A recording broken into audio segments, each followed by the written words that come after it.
सत्ता में शीर्ष नेतृत्व पे बैठा कौन सा नेता अपने आप को सुपरमैन, देवता या भगवान समझने लगा है? ये सवाल हम नहीं कर रहे हैं, बल्कि सीधे सीधे तौर पर कहा है राष्ट्रीय स्वयंसेवक संघ के प्रमुख मोहन भागवत ने। ऐसा उन्होंने दोबारा कहा है कि कुछ लोग अपने आप को सुपरमैन समझ रहे हैं।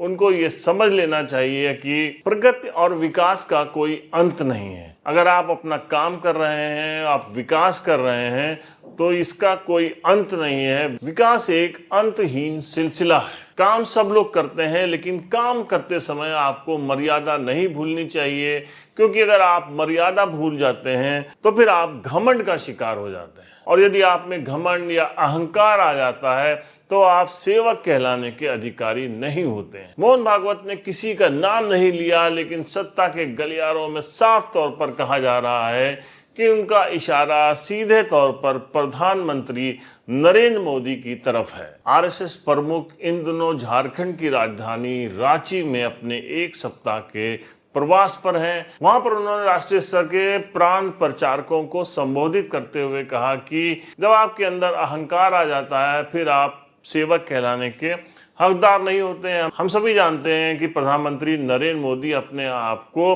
प्रधान सेवक के तौर पर संबोधित करते रहते हैं। संघ प्रमुख के इस तरह के बयान से आरएसएस और भारतीय जनता पार्टी के बीच में चल रही तनातनी की गंध अब चारों ओर फैलने लगी। यही नहीं, संघ प्रमुख मोहन भागवत ने मणिपुर के ऊपर विस्तार में चर्चा की और उन्होंने कहा कि जो मणिपुर में हुआ वो नहीं होना चाहिए। उनके पूरे बयान के दौरान उनका जो लक्ष्य था वो प्रधानमंत्री नरेंद्र मोदी की तरफ था। लोकसभा चुनाव के दौरान भी जब भारतीय जनता पार्टी के अध्यक्ष जेपी नड्डा का बयान आया था कि अब भारतीय जनता पार्टी को आरएसएस की बैसाखी की जरूरत नहीं है, वो दूसरा समय था जब अटल बिहारी वाजपेयी की सरकार बनी थी, उस समय आरएसएस की ज़रूरत थी, लेकिन अब हमको उसकी बैसाखी की ज़रूरत नहीं है। ये बयान से आरएसएस ने अपने आप को अलग थलग कर लिया था। एक चीज़ और थी जो आरएसएस को बहुत नागवार गुजरी थी, वो थी अब की बार मोदी सरकार।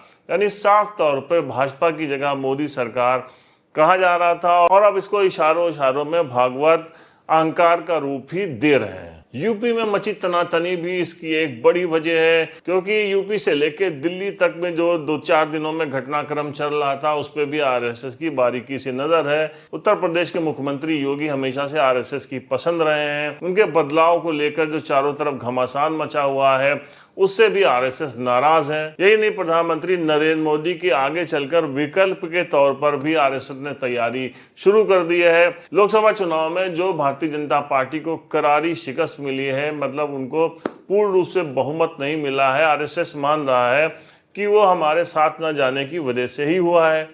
इसलिए अब एक नए चेहरे की तलाश चल रही है कि प्रधानमंत्री नरेंद्र मोदी का आगे चलकर विकल्प कौन होगा। इसमें जो सबसे पहला नाम आ रहा है वो आ रहा है आदित्यनाथ योगी का, दूसरा नाम है नितिन गडकरी का, और तीसरा नाम है शिवराज सिंह चौहान का, जो आरएसएस की पसंद है।